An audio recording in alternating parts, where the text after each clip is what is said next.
నమస్తే. Welcome to our channel. ప్రస్తుతం మనతో పాటు సీనియర్ జర్నలిస్ట్ కిరణ్ పోల్దాస్ గారు ఉన్నారు. నమస్తే సార్. నమస్తే అండి.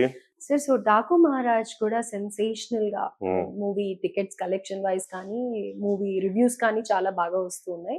At the same time fans ఎవరైతే ఉన్నారో బాలకృష్ణ కటౌట్ ముందర పొట్టేల్ని కోసారు అని చెప్పేసి వాళ్ళని అరెస్ట్ చేయడం జరిగింది. ఈ విషయాన్ని ఎలా చూడాలి అన్నారు? చట్టరీత్యా నేరం అది. ఈ జంతు బలులు ఇవ్వటం అనేది నేరంగా పరిగణించబడతది. ప్రభుత్వం వాళ్ళ మీద ఏదో కేసులు నమోదు చేసింది. ఒక 5గురి మీద కేసులు కూడా నమోదు చేసింది. వాళ్ళని అరెస్ట్ కూడా చేస్తారు. డెఫినెట్‌గా శిక్ష పడతది వాళ్ళకి. ఫ్యాన్స్ అనేవాళ్ళు హీరోకి తలవంపులు తేకూడదు. హ్మ్. హీరోకి ప్రైడ్‌గా ఉండాల ఫ్యాన్స్ అనేవాళ్ళు. ఆ ప్రైడ్‌గా ఉంటేనే ఆ హీరోకి కూడా వన్నె తెచ్చిన వాళ్ళైతారు. ఈ రకంగా దబిడి దిబిడి అని చెప్పేసి జంతువులను బలివ్వడాలు, ఇట్లాంటి పిచ్చి పిచ్చి పనులు చేస్తే ఆ హీరో కూడా చిక్కుల్లో పడతాడు అంటే కదా. సార్, ఫ్యాన్స్ దేవుడిగా భావిస్తారు కదా వాళ్ళ హీరోని. తాము అభిమానించే అవును, హీరోని. హీరోగా సో భావిస్తే మనం మామూలుగా యూజువల్‌గా దేవుడి దగ్గర అమ్మవారికి బలిస్తుంటాం బలిస్తూ కాబట్టి ఉంటాం ఆ కదా! రకంగా రైట్. బలిచ్చారంటారా. అలా ఇచ్చారు అని అనుకోవచ్చా? అమ్మవారి ముందు కూడా బలులు ఇవ్వడం అనేది నిషేధం అండి, నేరము. కానీ ఇప్పటికీ నిషేధం, మనం నేరం. తెలంగాణలో కానీ, ఆంధ్రాలో కానీ ఏవన్నా ఏమంటారు, బతుకమ్మ, బోనాలు ఇలాంటివప్పుడు మేజర్‌గా మనం చూస్తూ ఉంటాం. మేకల్ని ఇలా లేదు, బలిస్తూ చాలా వరకు ఉంటారు. తగ్గిపోయింది. ఎక్కడో ఎవరికి తెలియకుండా ఎక్కడో జరిగితే జరగచ్చు కానీ చాలా వరకు జంతు బలులు నిషేధం జరిగింది. ఎవరు కూడా జంతు బలులు ఇవ్వట్లా. ఎక్కడో మీరు చెప్పింది, ఎక్కడో కొన్ని తెగల్లో కొన్ని విషయాల్లో కామాఖ్యలో ఎవర్ ట్రెండింగ్, ఇప్పుడు ట్రెండింగ్‌లో ఉండే కామాఖ్యలో కూడా ఆల్‌మోస్ట్ గేదెని అలా కూడా ఇస్తూ ఉన్నారు కదా! అంటే మన రాష్ట్రం నేను చెప్తున్నా. మన రాష్ట్రంలో కొన్ని కొన్ని ప్రత్యేక పరిస్థితుల్లో కొన్నిటికి అనుమతులు ఉండొచ్చు. హ్మ్. నిన్న మనం మాట్లాడుకున్నాం ఒక విషయంలో. జల్లికట్టు. హ్మ్. జల్లికట్టు. జల్లికట్టుకి వాస్తవానికి ఆ నిషేధం విధించాలంటే అది మా సంప్రదాయ క్రీడ. మేము చేసుకుంటాం అని చెప్తున్నారు. అండ్ అదే సమయంలో ఇప్పుడు కోడిపందాలు. కోడిపందాలు ఎగ్జాక్ట్‌లీ కోడిపందాలు అదే. కూడా మా సంప్రదాయ క్రీడ మేము చేసుకుంటాం అని చెప్తున్నారు. సో, ఆ విషయాల్లో ఇక సంప్రదాయం కాబట్టి, ఇక తప్పనిసరి పరిస్థితి కాబట్టి అది కూడా అధికారికమైన అనుమతులు ఉండవు వాటికి. కేవలం అనధికారికంగా చేసుకోవడమే. కళ్ళు మూసుకుంటారు ఆ 2 రోజులు, 3 రోజులు. అంతే తప్ప ఇలాగ హీరో సినిమా వచ్చిందని, హీరో సినిమా అదేమన్నా ఆనవాయితీనా చెప్పండి?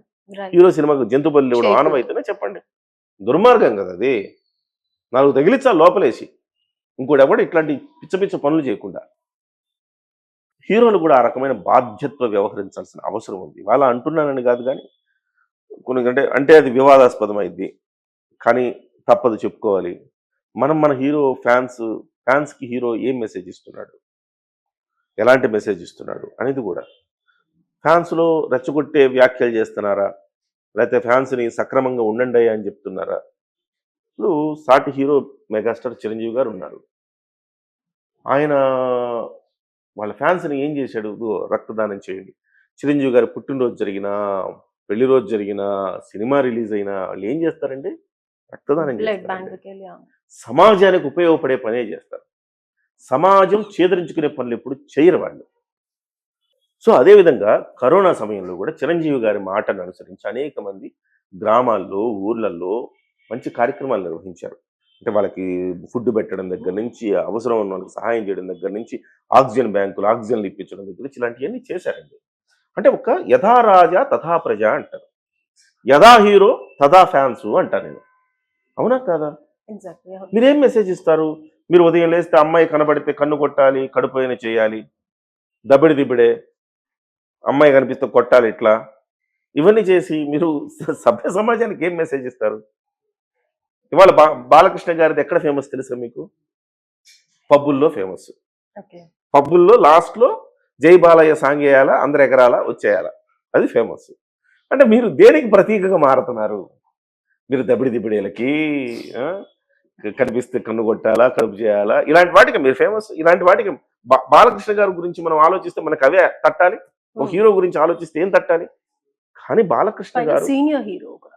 ఆ బాలకృష్ణ గారు తన ఫ్యాన్స్‌ని ఒక క్రమ పద్ధతిలో పెట్టాలి. ఏమో సేవా కార్యక్రమాల వైపు మళ్లించాల. అలా కాకుండా ఈ బలులిచ్చే వాళ్ళని కఠినంగా శిక్షించాలి. బాలకృష్ణ గారు కూడా ఒక మెసేజ్ ఇవ్వాలి. డెఫినిట్‌గా వీళ్ళందరూ కూడా మీరు ఫ్యాన్స్ అందరూ కూడా ఏదైనా ప్రజలకు ఉపయోగకరమైన పనులు చేయండి. ఇలాంటి చెత్త పనులు చేయకండి.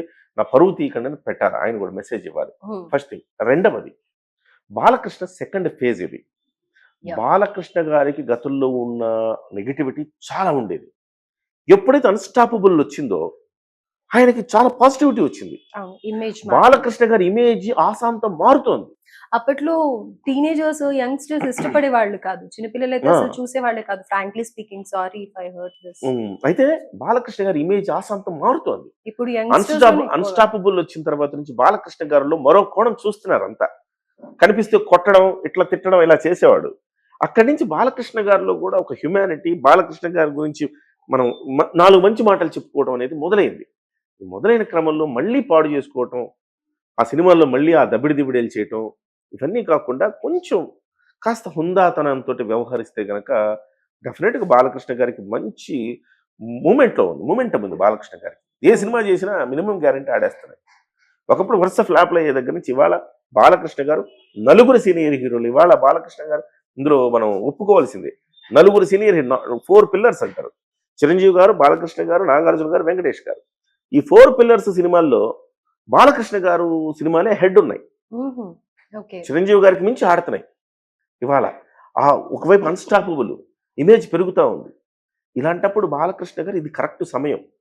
తన ఫ్యాన్స్ కూడా హితబోధ చేసి తాను కూడా హుందాగా ఉంటూ తన ఫ్యాన్స్ కూడా హుందాగా ఉండాలి అని చెప్పడం అనేది బాలకృష్ణ గారు తక్షణం మాట్లాడాలి, అమలు చేయాలి.